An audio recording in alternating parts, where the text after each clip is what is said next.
sé si alguna vez tú has recibido un diagnóstico médico desalentador. Quizá te ha tocado a ti recibirlo, pero quizá no. Quizá más bien es que tú has estado cerca de alguien, un ser querido, muy allegado, un amigo, una persona que estimas y que ha recibido un diagnóstico desalentador médico. Tristemente es más habitual eso, ¿no? En los últimos tiempos, y cuando Moisés oraba por las peticiones me hacía pensar justamente en eso, ¿no? La realidad de nuestras vidas y la fragilidad de nuestros cuerpos. Pero cuando pensamos en los diagnósticos, y es a donde quiero llamar su atención para dar introducción a esta predicación, tenemos que pensar por qué los diagnósticos son importantes.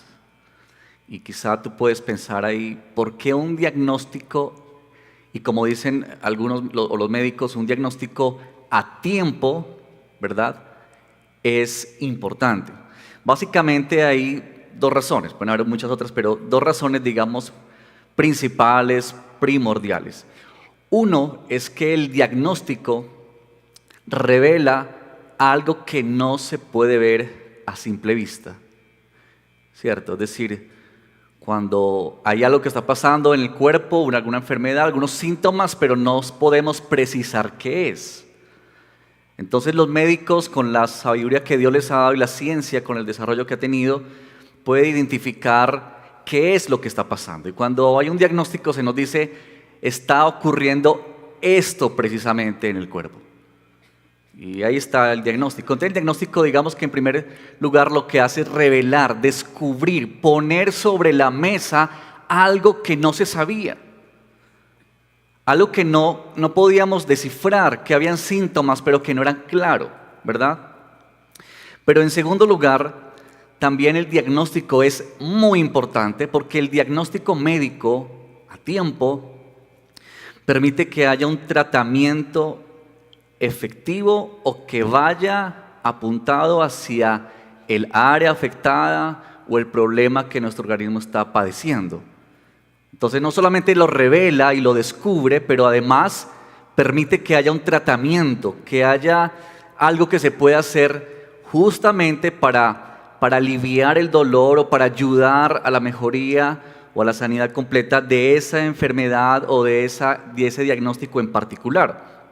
Por eso es que muchas veces, ¿verdad?, cuando se hacen cosas que no están yendo hacia el problema que es, pues no hay solución, ¿verdad?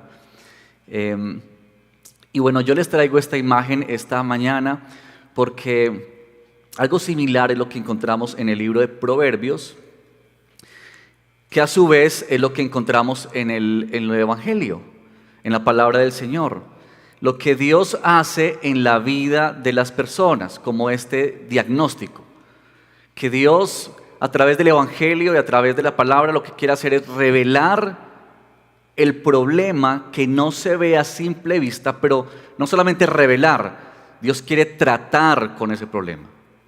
Y por eso el diagnóstico es muy importante. Cuando hablamos de conocer y reconocer a Dios, porque hoy vamos a estar hablando sobre ese segundo llamado que nos hace el libro de Proverbios en el capítulo 3, pero vamos a ubicarnos hoy en otros versos. Cuando reconocemos a Dios a través de Cristo, su obra, su entrega, su muerte, su resurrección, tenemos un nuevo entendimiento de Dios. Y en la primera oportunidad que predicamos sobre este llamado de reconocer a Dios, hablamos particularmente en relación hacia Dios. ¿Cómo es que Dios debe ser más importante, más grande por lo que Él es?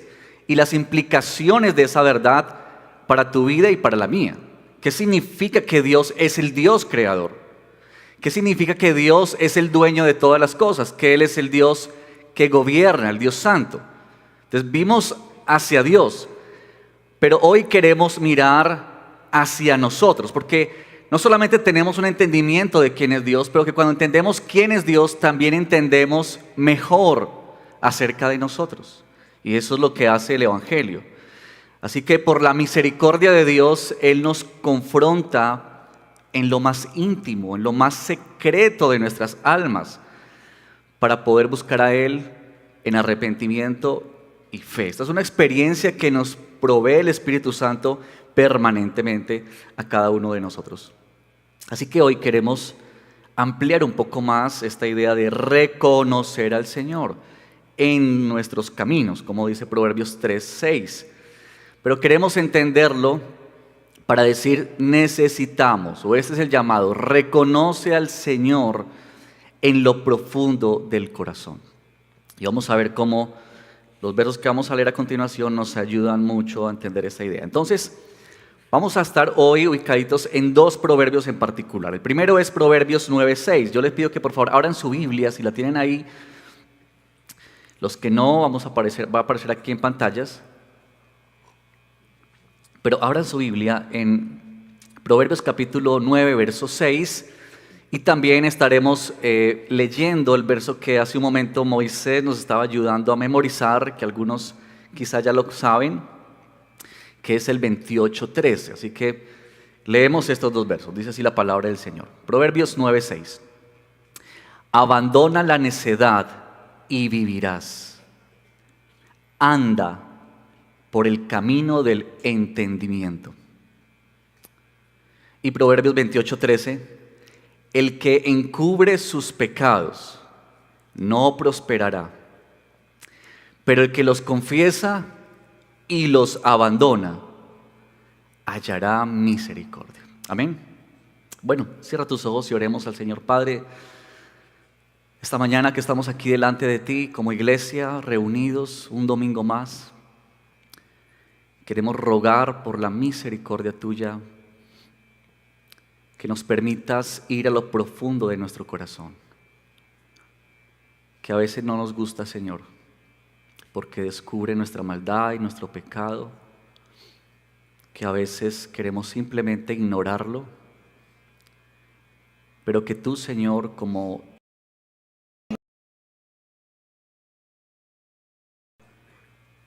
no solamente nuestros cuerpos físicos, pero que trata el alma, tú quieres descubrir lo que hay en lo profundo, para que podamos ser tratados, llevados por ti, para experimentar la vida nueva que tú quieres otorgarnos y que quieres darnos. Señor, esta mañana y nuestro deseo y hambre por ti. En el nombre de Jesús oramos. Amén. Bueno, tres implicaciones para poder entender más este asunto de reconocer al Señor en lo profundo del corazón, que tienen que ver más, como les he dicho hace un momento, tienen que ver más con nosotros, que al reconocer a Dios y entender más de Dios, inevitablemente Dios nos lleva a entender mejor y más acerca de cada uno de nosotros y lo profundo de nuestras almas. Y lo primero que queremos decir a la luz de estos versos es esto. Reconocer a Dios implica reconocer nuestro pecado, nuestra maldad. En el verso 28:13, mire que dice, el que encubre sus pecados, ¿qué ocurre? No prosperará. El que encubre sus pecados no prosperará. Este primer punto nos pone en perspectiva este verso, esta frase, de lo que es el propósito del libro de Proverbios y el mensaje esperanzador de volver a Dios. Vuelvan a Dios. Es evidente que quienes han leído este libro de Proverbios y quienes leemos el libro de Proverbios hemos luchado, ¿verdad?, con mantenernos, quizá algunos bajo la disciplina y la instrucción de este Padre, pero también quizá hemos transitado por ese camino en el que nos hemos desviado, apartado, y que aquí se nos abre una puerta, la puerta de esperanza del plan de Dios para atraernos una vez más hacia Él. Desde el comienzo de la creación en Adán y en Eva, nosotros presenciamos algo que ocurre justamente cuando ellos desobedecen a Dios. Y ustedes recordarán que en Génesis 3, cuando se nos relata de que ellos desobedecen deliberadamente hacia Dios, cuando les ha dicho, ustedes pueden comer de todos los árboles de este jardín, pero de este árbol no pueden comer, este solamente está negado para ustedes. Y ellos fueron seducidos, Eva fue seducida por la serpiente, como como leemos en Génesis 3, ella tomó de ese fruto deseable a los ojos, queriendo ser como Dios, anhelando ser igual a Dios, y le dio a su esposo y él comió con ella. Pero luego dice, muy interesantemente allí en Génesis 3, que una vez ellos comieron de este fruto, ¿qué sucedió con ellos? Sus ojos se abrieron. Y recuerden que Adán y Eva vivían en una libertad absoluta, no solamente delante de Dios, pero también delante del uno del otro. Ellos estaban desnudos. Y en ese momento, cuando ellos se ven, sienten vergüenza el uno del otro.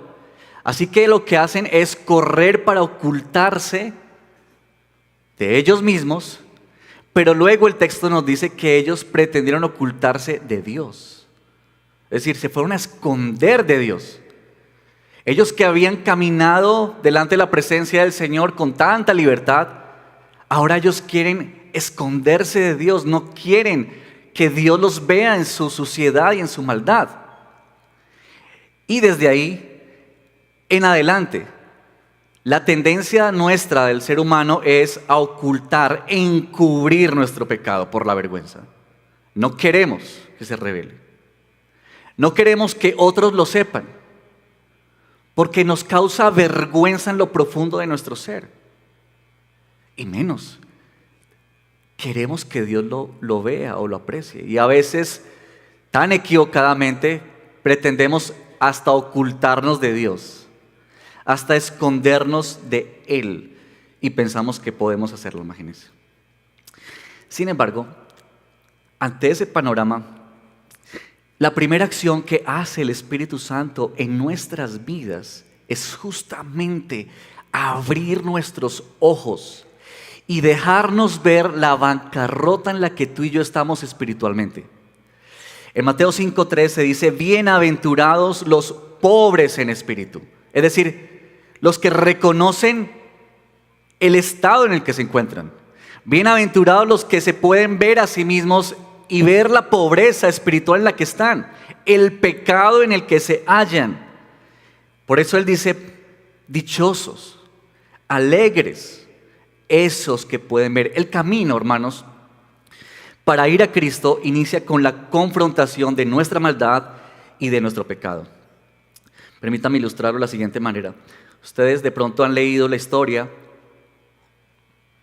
en los evangelios en la que a Jesús le llevan un paralítico por el techo, ¿se acuerdan? Que está ese hombre ahí tendido y él está esperando, porque Jesús entró en una casa y Jesús hacía milagros como leemos. Jesús no sanó a todos, pero sanó mucha gente. Y cuando los amigos de este hombre se enteran de que Jesús está en un lugar cerca de ellos, ellos corren donde su amigo que no puede ir. Todos pueden ir, pero este amigo está tendido en el lecho y él no puede caminar, es paralítico. Y cuando ellos llegan a la casa se encuentran con el escenario de que no es posible entrar. Está tan lleno el lugar, no sé si alguna vez has querido entrar a un lugar lleno, que no es posible, ¿cierto? Como cuando sale el ascensor y está lleno y no se puede entrar. Y ellos vieron ese panorama, pero ellos no desfallecieron en su deseo de que Jesús atendiera a su amigo. Así que la creatividad de los amigos fue subirse al techo de la casa y rompieron el techo, ¿no? Ahí estaba pues las casas de esa época, los materiales que lo hacían, paja seguramente, greda, algo así. Y ellos cavaron en ese techo para poner a Jesús. Imagínense ustedes la imagen de la gente y de Jesús cuando miran hacia arriba y comienza a descender ese paralítico. Y ellos lo llevan hasta el suelo y ahí lo ponen a Jesús, delante de Jesús. Ellos no tienen que decirle nada a Jesús, ellos saben que Jesús entiende la razón por la cual lo están colocando ahí. Pero lo interesante en esa escena es que cuando Jesús está delante de ese paralítico tendido frente a él, lo que toda la gente esperaba y mayormente sus amigos aguardaban, ¿qué era? Que Jesús dijera, sé sano, levántate, Eso era lo que ellos soñaban y estaban a esto de conseguirlo. Ya lo habían logrado entrar por el techo. Y entonces hay silencio en ese momento. Y todos están esperando. ¿Cómo será ver levantarse un paralítico? La expectativa es grande. Ahí están. Y entonces Jesús abre su boca y todos están atentos. Pero Jesús no dice, sé sano. Jesús dice, hombre, tus pecados son perdonados. ¿Qué pensarían ustedes? ¿Qué pensarías tú? Ay, Señor,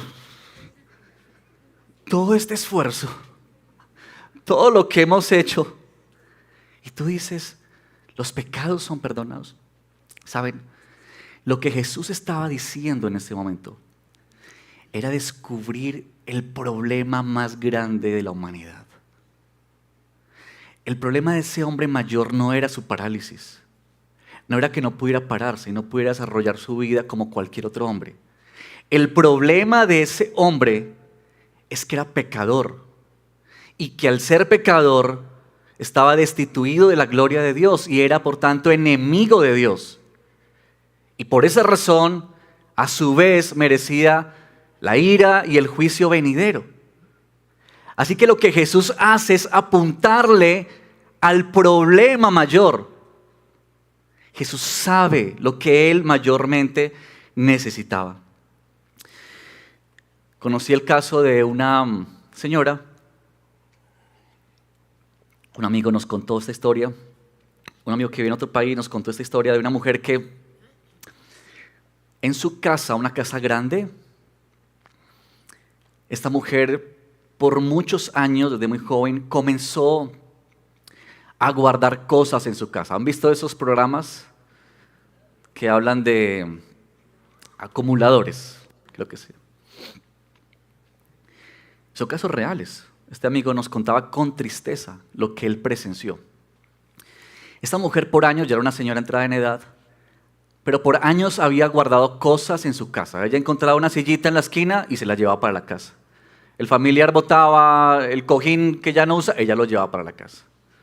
Ella encontraba unos palitos y los llevaba para la casa. Un sofá, una cama, un colchón, lo que fuera, ella tenía en su corazón guardar y guardar y guardar.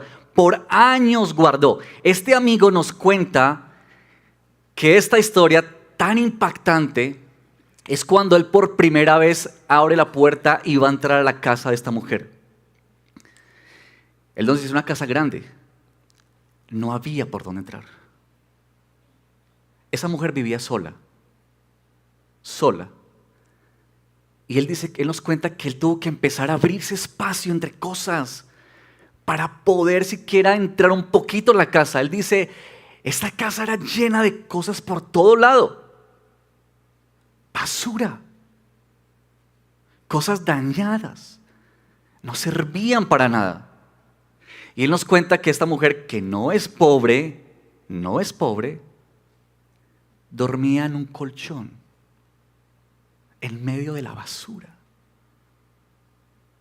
Él nos dice que él casi no puede soportar estar ahí por un momento.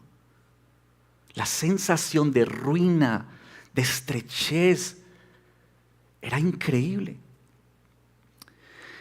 Y a raíz de eso él comenzó a hablar con ella y a procurar ayudarle. La gravedad del asunto con ella es que para ella eso no era basura. Para ella eso eran cosas importantes. Eran cosas buenas. Que algún día les iba a dar uso, que no podían estar afuera en la basura. No, tenía que tenerlas adentro. Esta mujer no podía ver con sus ojos la basura que tenía a su lado y el mugre y el caos en el que vivía. Porque no tenía una conciencia, un entendimiento de eso. Y eso sucede, hermanos, cuando estamos en Cristo. Eso sucede cuando el pecado entra a nuestra vida y comenzamos a acumular y acumular y acumular. Por eso Proverbios dice que el camino de los necios a sus ojos es derecho. Pueden ver, parece bueno, parece el ideal, pero otros que pueden ver, pueden darse cuenta de la gravedad, de la suciedad y del caos en el que se puede encontrar. Así como cuando un cuarto o una habitación está completamente desordenada, sucia, pero está en oscuridad. Y de pronto no sé si ves que empieza a amanecer y empieza a entrar la luz a esa habitación.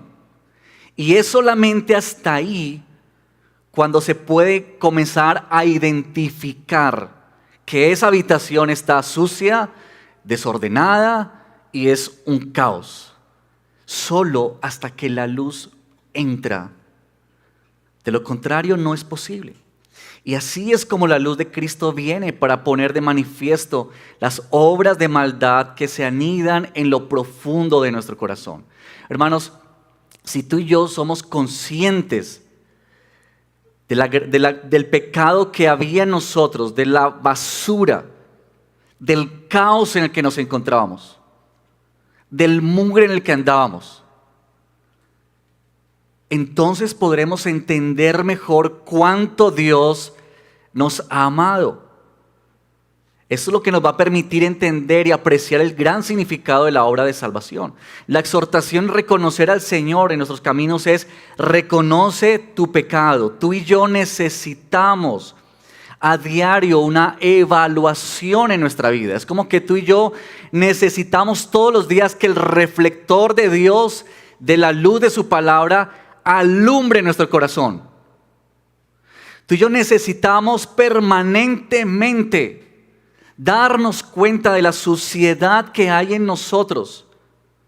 Tú y yo necesitamos ver que lo que hemos hecho, lo que hemos dicho, lo que hemos pensado, eso ofende a Dios. Todos necesitamos ponernos delante de la cruz y decir como dijo el salmista: examíname, oh Señor, y pruébame. Escudriña mi mente, Señor, por favor, y mi corazón. Todos necesitamos con urgencia eso. ¿Cuán a menudo, queridos, ustedes oran de esa manera? Señor, revélame. Quizá hay cosas que yo no identifico en mi vida, o no soy consciente, o no he querido ser consciente. ¿Cuántas veces oramos de esa manera? Así que reconocer a Dios en lo profundo del corazón es reconocer nuestro pecado. En segundo lugar, reconocer a Dios es confesar y apartarnos del pecado. Entonces, regresemos a nuestros textos. Ahora voy a ir al 9:6, la primera parte. En el 9:6, la primera parte, dice de la siguiente manera: abandona la necedad y vivirás. Nota por favor ahí eso. Abandona la necedad y vivirás. Y también vamos a ir al capítulo 28, verso 13, en la parte B. Pero el que los confiesa y los abandona, hallará misericordia. Noten por favor la relación de esos dos versos en esas frases. Abandona la necedad y vivirás. Y esta otra: pero el que los confiesa y los abandona, hallará misericordia.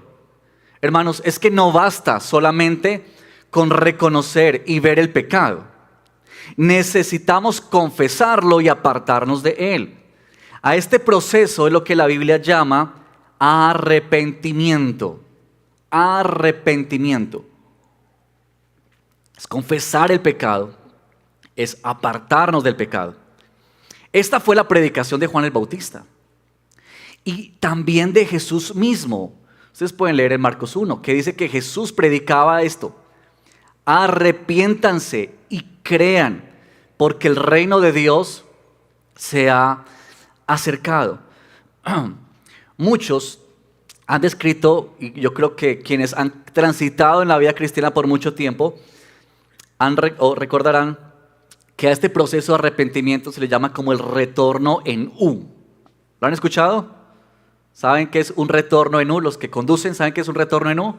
Es que yo voy por una dirección y hago un giro 180 grados para regresar. No sé si esta imagencita que yo quería compartir con ustedes, no sé si la tenemos ahí, de pronto que nos podría ayudar. Pero bueno, si no está... bueno, ahí está. Esta imagencita, noten ustedes. La idea del arrepentimiento verdadero es que tú y yo vamos de camino en una búsqueda de satisfacer nuestras necesidades, nuestros placeres, nuestros deseos, nuestros caprichos, nuestros gustos, a lo que eso llamamos como pecado, maldad. Eso es completamente opuesto a Dios, ¿verdad?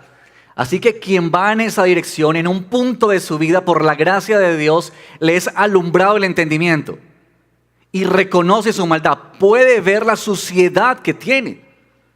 Es decir, ha caminado como esta mujer muchos años con esa suciedad, creyendo que eso es normal. Y ahora tiene que comenzar a darse cuenta que eso no es normal, que eso es basura, que está afectando su vida y que la está llevando a la ruina. Así que en ese momento en que Dios abre el entendimiento nuestro, sucede algo. Y es que hacemos un cambio de dirección. Ahora en la fe. Así que ese es un cambio en 180 grados. ¿Y hacia dónde comenzamos a dirigirnos ahora? Hacia Dios.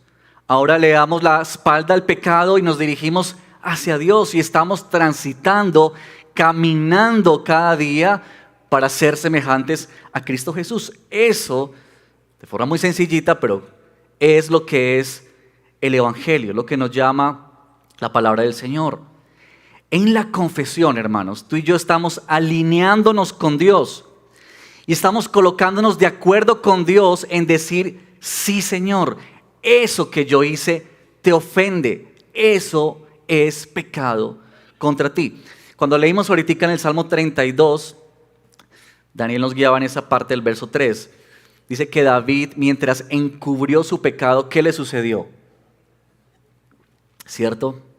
Sus huesos se secaron, hubo un gemir de día y de noche. En el Salmo 51, que es el salmo compañero del Salmo 32, donde David está reconociendo su pecado delante de Dios, ahí interesantemente en el verso 5 dice David, contra ti solo he pecado. Eso es muy interesante. Porque reconocer el pecado y confesar el pecado es que tú y yo entendemos que es un acto ofensivo, grosero contra Dios. No es primeramente contra el cónyuge. Mire que David no dice, Señor, contra Betsabé pequé, o contra Urías pequé, o contra mi ejército pequé, o el pueblo. No. Él entiende que lo que ha hecho en primera instancia es una ofensa hacia Dios. Él ha quebrantado su relación con el Señor. Y no es que no pecó contra los demás, por supuesto que sí. Pero tú y yo tenemos que entender que el pecado es directamente contra el ser y el carácter de nuestro Dios. Eso es lo que tú y yo confesamos. Eso es lo que tú y yo tenemos que reconocer. La confesión es decir, Señor, he pecado contra ti con estos pensamientos, con estas palabras. Y quizá nos puede ayudar algunos ejemplos de lo que es confesión. En el librito que el pastor Diego escribió, en su libro, él registra esta confesión muy interesante del presidente Abraham Lincoln en el año 1863, un 30 de abril. Miren lo que él escribió, o más bien lo que él dijo al pueblo estadounidense en ese entonces. Miren esto lo que él dijo. Hemos sido destinatarios de los más selectos dones del cielo. Hemos sido preservados por muchos años en paz y prosperidad. Hemos crecido en número, riqueza y poder, como ninguna otra nación ha crecido. Pero nos hemos olvidado de Dios. Nos hemos olvidado de la mano de gracia que nos preservó en paz, nos multiplicó, nos enriqueció y nos fortaleció. Y nos hemos imaginado en vano, en el engaño de nuestros corazones, que todas estas bendiciones fueron producidas por alguna sabiduría superior y virtud de nuestra parte. embriagados por el éxito ininterrumpido. Nos hemos vuelto demasiado autosuficientes por sentir la necesidad de la gracia de Dios que rescata y preserva. Nos hemos vuelto demasiado orgullosos como para rogar a Dios, quien nos hizo y a quien pertenecemos, para que ante su soberanía ofendida confesemos nuestros pecados nacionales y oraremos buscando su clemencia y su perdón. ¿Cómo les parece? Imagínense en un discurso de un presidente, ¿no? Diciendo eso. Pero vayan tomando nota ustedes un poco de lo que es confesión. Ahora déjenme darles otros dos ejemplos que están en la Escritura. Primero está en el libro de Daniel capítulo 9, y leeré esta porción en favor de todos. 9 capítulo 4. Miren lo que Daniel dice. Ustedes recordarán que el contexto de Daniel es que el pueblo de Israel, los Judea en particular, ha sido llevado cautivo a Babilonia. Y el pueblo está allá a causa de su pecado y de su maldad, porque ellos han abrazado otros dioses y amado otros dioses y se han alejado del Dios verdadero. Así que en ese contexto, Daniel dice lo siguiente: volví mi rostro a Dios, el Señor, para buscarlo en oración y súplicas, en ayuno, silicio y ceniza. Verso 4, miren lo que él dice: oré al Señor mi Dios e hice confesión y dije: ay Señor, el Dios grande y temible que guarda el pacto y la misericordia para los que lo aman y guardan sus mandamientos. Verso 5. Hemos pecado, hemos cometido iniquidad, hemos hecho lo malo, nos hemos rebelado y nos hemos apartado de tus mandamientos y de tus ordenanzas. No hemos escuchado a tus siervos los profetas que hablaron en tu nombre a nuestros reyes, a nuestros príncipes, a nuestros padres y a todo el pueblo de la tierra. Tuya es la justicia, oh Señor, nuestra la vergüenza en el rostro, como sucede hoy a los hombres de Judá, a los habitantes de Jerusalén y a todo Israel, a los que están cerca y a los que están lejos, en todos los países a donde los has echado a causa de las infidelidades que cometieron contra ti. Miren por favor verso 17 al 19. Y ahora, Dios nuestro, escucha la oración de tu siervo y sus súplicas, y haz resplandecer tu rostro sobre tu santuario desolado, por amor de ti mismo, oh Señor. Inclina tu oído, Dios mío, y escucha.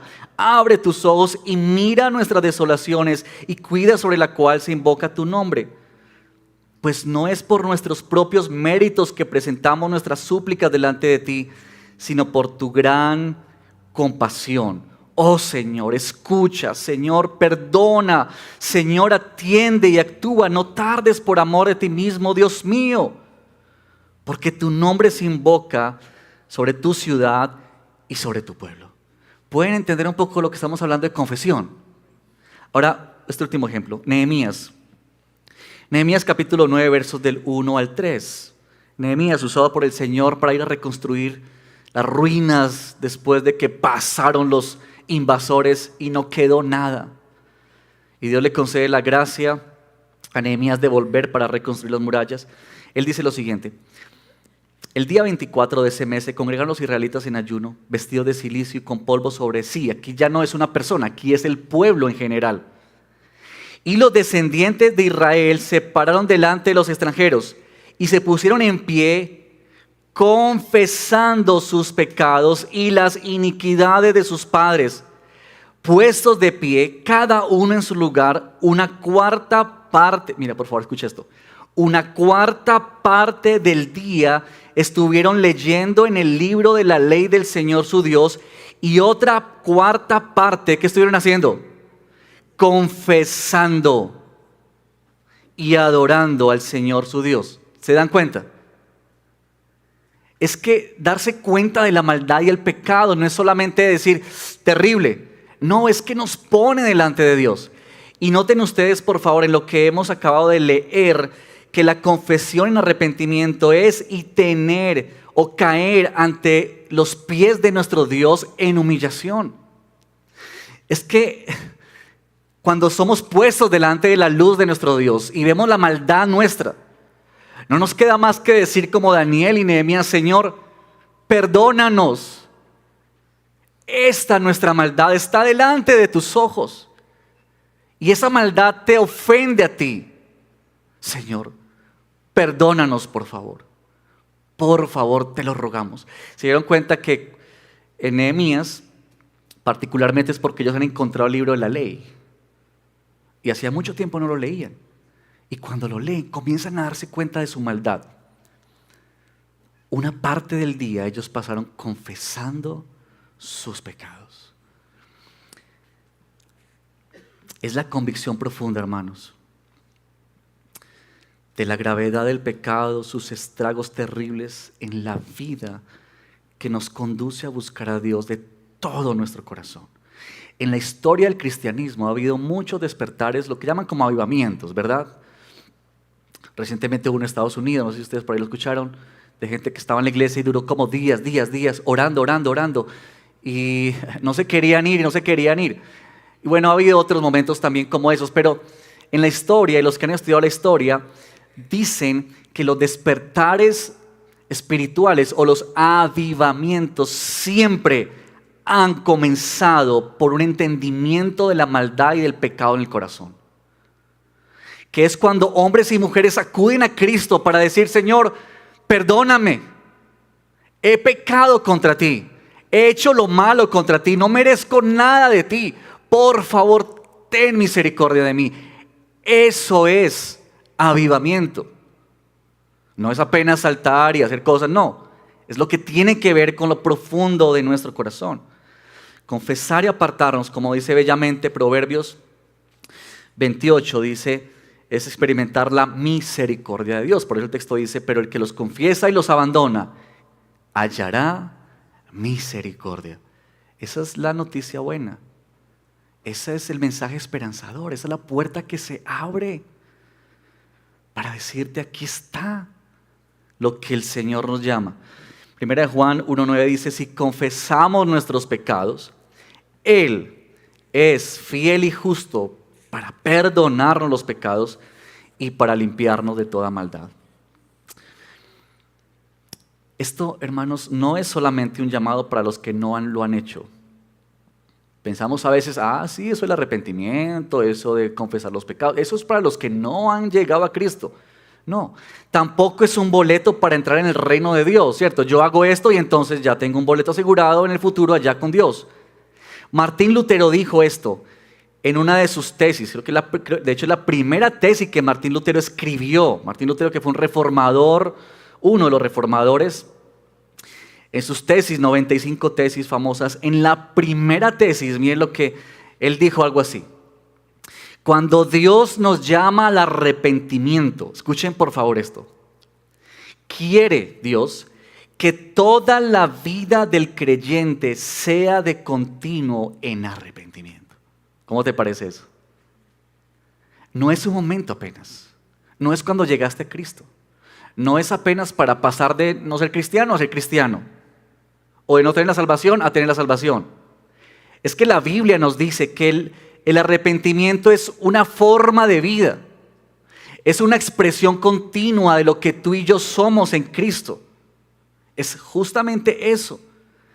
Proverbios 5:21 dice: pues los caminos del hombre están delante de los ojos del Señor, y Él observa a todos sus senderos. Es decir, es reconocer que estamos delante del Dios que nos conoce, y que tú y yo necesitamos caminar todos los días de nuestra vida a la luz de esa verdad. Que Dios sabe que tú y yo pecamos. Y que eso no debería llevarnos simplemente a ocultarnos de Dios o a escondernos de Dios. Es todo lo contrario. Es que el Señor te está llamando a que vuelvas a Él, vengas a Él, cuando Él está descubriendo tu pecado y tu maldad. Ese, hermanos, es el llamado a reconocer a Dios, confesando nuestro pecado y apartándonos de Él. Por último, decimos que reconocer a Dios también, basados en estos dos versos, en estos dos proverbios, es caminar con Él en rectitud. 9:6, el capítulo 9:6 de Proverbios.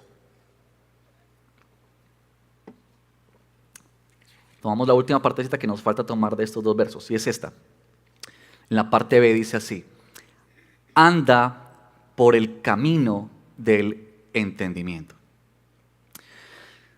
Tal convicción de pecado, hermanos, nos produce el efecto de una vida que es cambiada y que es transformada. No se trata, hermanos, apenas de una emoción. No se trata apenas de decir algunas palabras. Se trata de una transformación de nuestra vida. Recuerden que hablamos del diagnóstico, ¿no? Entonces el diagnóstico, cuando nos viene y nos revela el problema que tenemos, y tú tienes el diagnóstico en la mano, la pregunta es, ¿ya porque supiste qué es, ya estás sano? No, hay un tratamiento.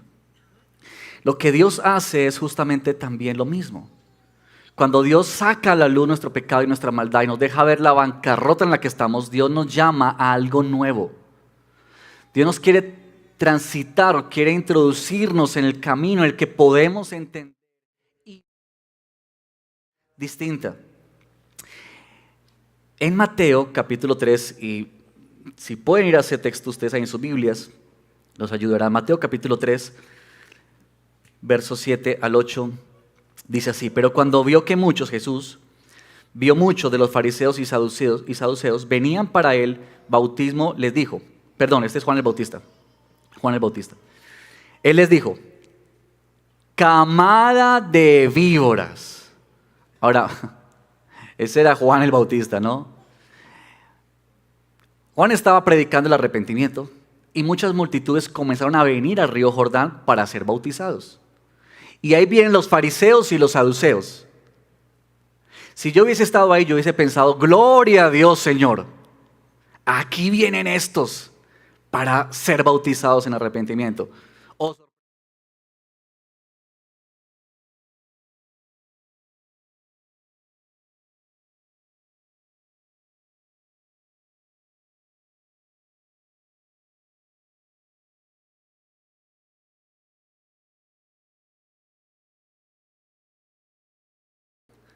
Por tanto, les dice él, den frutos dignos de arrepentimiento.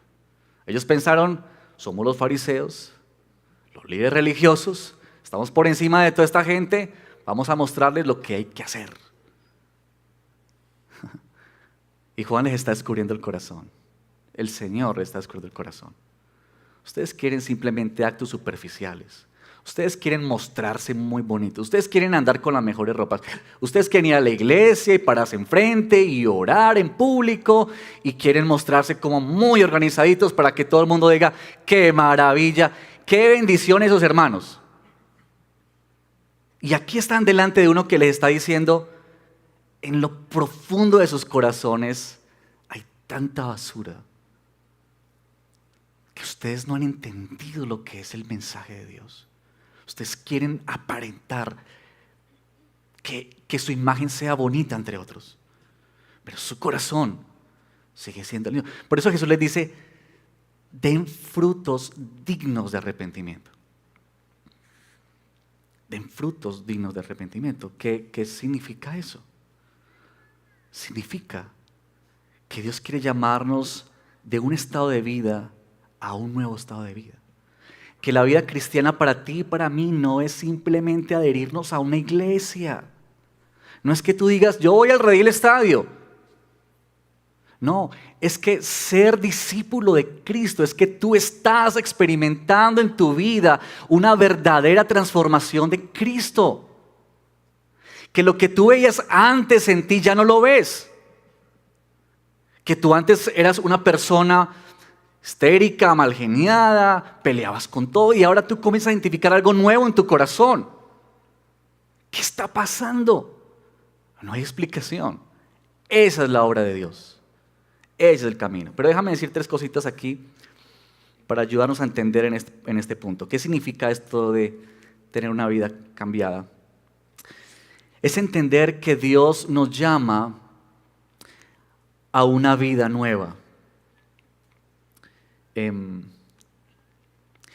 No es apenas, hermanos, que tú y yo estamos siendo mejorados un poquito.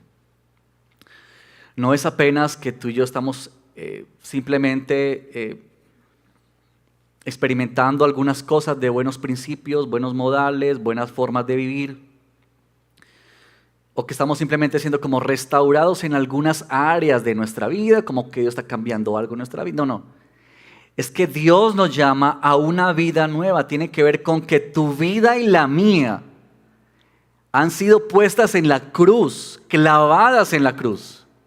Nuestra vida de pecado está siendo puesta allí para que tú y yo podamos ahora resucitar juntamente con Cristo y tener una nueva vida. Dios no te está llamando a que seas un mejor padre, una mejor madre o un mejor trabajador. Eso es un resultado de ser un hijo de Dios, pero no es esencialmente lo que Dios está llamando. Dios nos está llamando a que tú y yo tengamos un cambio completo, 100% en nuestro corazón. ¿Tú qué pensarías si el médico te dice o le dice a alguien, tienes cáncer? Y todos sabemos lo que eso es, ¿verdad? Y entonces él saca una pomadita y le dice, aplícate esta cremita. ¿Tú qué creerías? ¿Qué pensarías tú? Por supuesto, tú pensarías, absurdo. Yo sé lo que es eso. Absurdo. El Evangelio no viene como una crema o una pomada para tratar algo de nuestra vida. Cambiar algo, ajustar algo. No, el Evangelio viene en la persona de Cristo Jesús como el cirujano para abrirnos completamente y Él meter su mano para tratar nuestro corazón. Eso es lo que hace el Señor. En segundo lugar, también debemos entender que esos cambios, transformación de vida, es solo posible por medio de la obra del Espíritu Santo. Esta semana en los rebaños, en el libro que Moisés citaba, estábamos allí en el capítulo 8 y bellamente me llamó la atención cuando allí se habla sobre la obra del Espíritu Santo. Y el texto allí en Romanos quiere decirnos que ahora los que estamos en Cristo tenemos una nueva vida, pero que esa nueva vida es solamente posible porque Dios está habitando o Él está morando en nuestros corazones. Esa es la razón. No es porque tú seas muy inteligente o muy capaz o tengas todas las herramientas, no es eso. Es que si tú estás experimentando una transformación en tu corazón y en tu vida, es y obedece única y exclusivamente a que es la intervención de Dios en la persona del Espíritu Santo en nuestros corazones. Es eso. Ahí está la relación de ese texto en Romanos 8 con este verso 9 de Proverbios, la parte A. Hermanos, Dios quiere cambios significativos y radicales que solamente el Espíritu Santo puede hacer en nuestra vida. Por eso ya Pablo estaba diciendo, ¿no? Pablo decía, si tú estás viviendo en la carne, ¿qué cosecharás? Para la carne. Pero los que viven para el Espíritu, ¿qué cosechan? Una vida para Dios, ¿verdad? Porque entendemos que no es un esfuerzo nuestro. No es que tú salgas hoy de aquí a decir, bueno, a partir de mañana voy a ser diferente. No. Es que tú necesitas salir de este lugar para postrarte ante el Señor y decir, Señor, ayúdame. Ayúdame, Señor, es que te necesito. Es que esto no depende de mí, Señor. Yo necesito con urgencia que tu Espíritu Santo venga a mí, me empodere y me ayude para que yo pueda verdaderamente experimentar una vida, de esa vida en abundancia que tú hablas en tu palabra. Es eso el llamado. Por último, debemos entender que hemos sido capacitados para tomar acciones. No podemos, hermanos, quedarnos esperando como alguna sensación especial, algún sentimiento emocional. Ahora, a veces vamos a sentir eso, ¿verdad? Yo creo que todos lo hemos sentido, como un deseo por agradar al Señor. Como un anhelo profundo por estar con Él, por guardarnos en pecado. Y va a ser más fácil, pero otras veces no. Y lo que el Evangelio nos dice es que tú y yo necesitamos tomar acciones. Tú y yo necesitamos comprometernos con aquel que nos salvó y que nos redimió. Tú y yo necesitamos responder a tan grande amor que se nos ha expresado en la cruz. Y eso se hace con una vida rendida absolutamente y una decisión firme de vivir para nuestro Dios. Tú y yo necesitamos de compromiso. ¿Por qué, hermanos? Porque tú y yo ya hemos sido capacitados por el Señor. Tú no tienes que esperar nada más. Dios en ti, viviendo en ti, en el Espíritu Santo, ya te ha facultado para que tú digas no a eso. No voy a ese lugar, no hablo de esa manera, no veo eso, no pienso eso, no hablo así.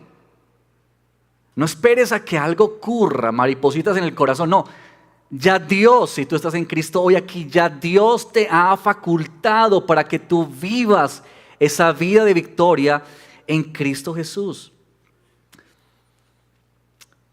Y eso vale la pena, mis queridos, porque tú y yo aguardamos el gran galardón. Pablo decía que él menguaba a su pecado y a su maldad, y él usó esta expresión: todo el que compite en los juegos se abstiene de todo, dice Pablo.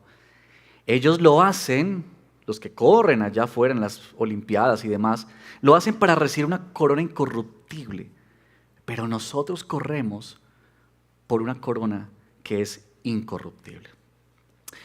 Hasta ahí, estas tres implicaciones de lo que es reconocer al Señor en lo profundo del corazón. Permítame concluir de la siguiente manera. Hermanos, el mensaje de Proverbios es mucho más que buenos principios. Buenos principios para desarrollar una buena vida o tips para alcanzar la riqueza y la felicidad. No. Eso no es el mensaje del libro de Proverbios, ni es el mensaje del Evangelio. En el libro de Proverbios, hermanos, lo que encontramos es la búsqueda del Padre de Proverbios. Y el Padre de Proverbios representa al Padre Celestial nuestro, Dios, en este libro. Y es esa búsqueda por nuestro corazón. Lo que Dios está buscando, el Padre Celestial lo que está buscando no es que tú tengas una mejor vida. Lo que Dios está buscando es tu corazón, es mi corazón. Eso es lo que Él viene. Por eso es una intervención divina, profunda y exhaustiva en nuestras vidas. Por eso es que Cristo se entregó, hermanos, completamente. Por eso es que Él rindió su voluntad al Padre para ir a la cruz. ¿Para qué? Para que tú y yo podamos hoy estar teniendo una transformación en nuestro corazón. Por eso la palabra dice en los profetas: les quitaré el corazón de piedra y les daré un corazón ¿de qué? De carne. Escribiré la ley ¿en dónde? En sus corazones, para que ustedes experimenten lo que verdaderamente es la vida. Y eso es posible por la intervención de nuestro Señor Jesucristo. Bien, algunas aplicaciones para cerrar esta predicación. Lo primero, hermanos, y amigos que están hoy aquí o que nos ven, es un llamado al arrepentimiento. Tú dices: yo nunca he pensado en eso, y mucho menos he hecho algo así. Yo quiero decirte, si esa es tu condición, si tú nos ves o estás aquí y esa es tu condición, yo quiero decirte: mira, amigo y amiga, hay un diagnóstico para ti. Ahora, este diagnóstico que está para ti no es alentador. Y no se trata de que tienes una enfermedad espiritual, no tienes una enfermedad espiritual. El diagnóstico que nos da la Biblia a quienes estamos en Cristo, ¿saben cuál es? Estás muerto. Estás muerto. No importa qué hagas, no importa si estás disfrutando la vida, si estás feliz con esta vida o estés en otra condición, no importa. El diagnóstico bíblico para aquel que está sin Cristo es: estás muerto.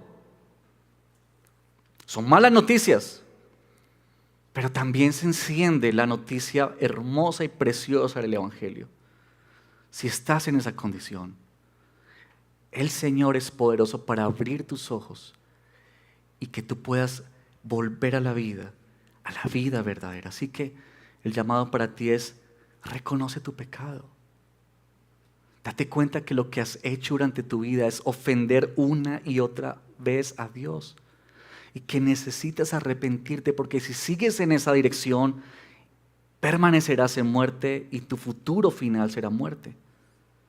Pero si crees en Cristo Jesús como Señor y como Salvador, entonces tú podrás experimentar lo que es la verdadera vida. Ese es el llamado para ti. Para todos los que estamos en Cristo y somos creyentes, 2 llamados. 1, hermanos, tú y yo necesitamos desarrollar el hábito de vivir el arrepentimiento. Recuerden que Proverbios es desarrollar hábitos. Tú y yo necesitamos desarrollar el hábito de vivir el arrepentimiento. No de vez en cuando. No cuando venimos aquí el domingo. No, tú necesitas todos los días ponerte delante de Dios y dejar que la luz de la palabra del Señor alumbre como un reflector profundamente tu corazón y te permita ver la suciedad y el caos. No es una práctica religiosa, pero más bien sí es una necesidad que surge de un corazón que reconoce que Dios es su verdadero Dios.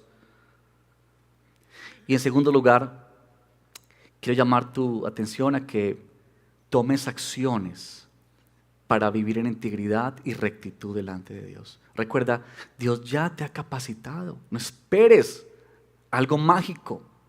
No esperes que se te aparezca un ángel por la noche para decirte qué tienes que hacer. No. Toma las decisiones para vivir en rectitud delante de Dios. Y me quedé pensando mientras preparaba la predicación que seguramente nosotros vamos a necesitar no solamente confesar nuestro pecado a Dios, pero quizás rendirnos cuenta unos a otros y confesar el pecado a otro hermano. Y quizá Dios te está llamando a ti. Tú quizás has luchado tanto tiempo con un pecado y te has arrepentido y has llorado, pero sigues en eso. ¿Por qué no consideras buscar un hermano maduro en la fe y decirle: yo debo confesarte esto a ti? Ayúdame. Hermanos, no ahorremos esfuerzos en nuestra lucha contra el pecado, porque Dios nos ha llamado de muerte a vida para que podamos experimentar esta gracia preciosa de ser sus hijos. Amén.